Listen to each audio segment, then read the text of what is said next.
Hi there. Does anybody in your life give a shit about your shit? Do you?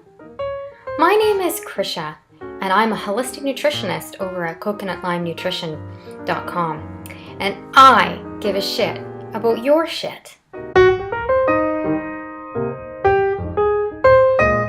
So why should you care about whether you're consistent with shitting anyway? Well, when you're consistently constipated, you end up recycling toxins in your body. Ugh, that's pretty gross. And what results is brain fog, mood issues, things like that. You also recycle estrogen and other hormones as well. So if you find that you're having really bad PMS and really bad hormonal issues, think about how good your pooping is. And if you do find yourself constipated more often than not, that could be part of the issue. It's also a factor in weight loss as well. Sometimes we can hold up to several pounds of feces in our colon. Don't forget, the size of our colon is massive. It can fill a tennis court. So it can hold a lot. So if you're not pooping regularly and you're holding all of that in you, you're adding weight to your body.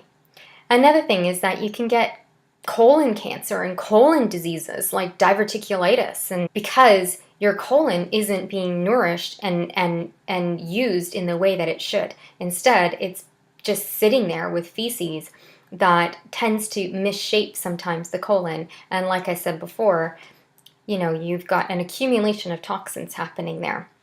Did you know that people in the United States only poop 5 ounces a day? And their transit time is usually between 48 and 72 hours. That's insane. Whereas Africans eating an indigenous African diet, not a Western diet, they have around 16 ounces of elimination, and their transit time is only 12 hours. And what transit time means is when you eat food, it goes from your mouth, out your bum. That's your transit time. So ideally, we should be between 12 and 24 hours. And how you can test this is if you eat some beets. Have yourself a whole beet and then check and see when you can see red in your stool. And mark down how long that is, and that will give you an indication of transit time. Don't worry, it's not blood, it's beets. So why does constipation happen? Well, if you have a poor diet with little or no fiber, that can contribute. If you have thyroid issues, hypothyroidism can cause constipation as well. If you're on any kind of medication like antidepressants or like codeine or antacids, they can also cause constipation. If you have a gut bacteria imbalance, that can also cause constipation. A magnesium deficiency, out of whack hormones. There's lots of reasons, but those are the main ones that can cause constipation in the average person. So what can you do about it? Well, I'm going to say fiber, and it's true. Now, there's 2 types of fiber. There's soluble and insoluble fiber. Insoluble fiber is kind of like the fiber that is a little bit more gritty, and it grabs on to whatever it is on the outside of the colon and helps pull that stuff out.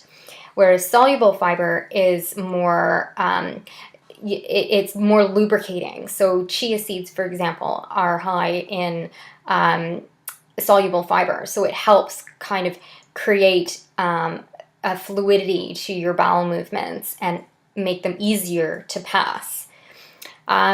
You can also obviously increase your fruits and vegetables, your legumes, and your whole grains as well. That's important for getting that fiber intake into you. And a good mixture of foods will give you a mixture of the soluble and insoluble fiber. Increase your water intake for sure. So make sure that you're getting around 2 liters of water a day on average to help, again, push out those toxins and push out the stool from your body. You can also try taking a magnesium supplement as well, but I would advise any kind of supplement that you do that with under the advisement of a healthcare provider. But magnesium can definitely help. So something like Natural Calm can help with that. Exercise also helps the movement as well. Just getting your body moving gets your bowels moving, and there are some really great yoga poses as well that can do wonders for constipation. And you want to try to avoid laxatives as well. Somebody who takes too many laxatives can end up becoming dependent on them to go to the bathroom, and it also ends up making your colon lazy. So we don't want lazy colons. Another supplement that you can try is probiotics as well. They would help with rebalancing the gut bacteria and help start increasing your transit time and increasing the ability to just go. And the last thing I would say is just go when you need to go. Sometimes, especially us women, we tend to hold on because, maybe there's somebody else in the bathroom or at work, something like that. We don't want to do that in public, but not doing it is way worse than possibly offending a colleague with the smell of your poop. And the healthier you are, the nicer your poo smells as well. So, bear that in mind next time if you have very, very stinky poo. There's things that we can do about that as well. So what else can you do about it? Well, you can connect with me. As I said, I'm a holistic nutritionist, and this is my job. This is what I do. I help people with digestive issues, and I get them going to the bathroom again if that's a particular issue for them. So I just wanted to quickly run through all of this stuff with you.